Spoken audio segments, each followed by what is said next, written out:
पुढच्या बातमीकडे जाऊया। शिवसेना आणि मनसेच्या युतीबाबत जवळपास निश्चित झाल्याची चर्चा सगळीकडे सुरू आहे।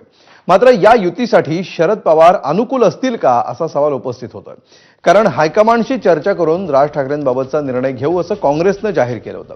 याबाबत एबीपी माझानं ठाकरेंच्या शिवसेनेचे खासदार संजय राऊतांशी खास बातचीत केली आहे। शरद पवारांना युतीची काहीही अडचण नाही असं राऊतांनी स्पष्ट केलंय। मुंबईमध्ये मनसे आणि शिवसेना एकत्र लढण्याची शक्यता आहे असंही संजय राऊत म्हणाले।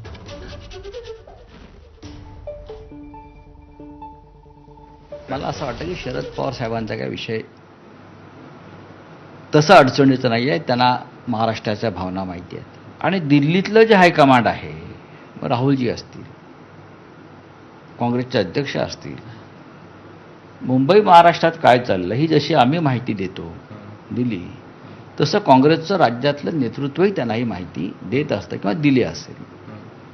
विषय फक्त मुंबई महानगरपालिका स्थानिक स्वराज्य संस्थांचा आहे। आम्ही इंडिया ब्लॉक म्हणून एकत्र आहोत, आम्ही महाविकास आघाडी म्हणून एकत्र आहोत। मुंबईमध्ये ताकद ही शिवसेनेचीच आहे।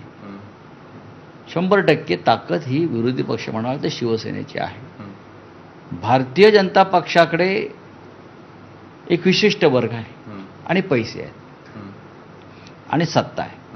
मुंबईवर पगडा मराठी माणसाचा होता आणि राहील, तो त्यांना नष्ट करायचा आहे। त्यांनी सातत्याने ते प्रयत्न सुरू केले, तो आम्हाला टिकवायचा आहे। आणि हे काम फक्त राज ठाकरे आणि माननीय उद्धव ठाकरे हे दोन बंधू एकत्र आल्यावरच आपल्याला करता येईल, हे काँग्रेसलाही माहिती आहे।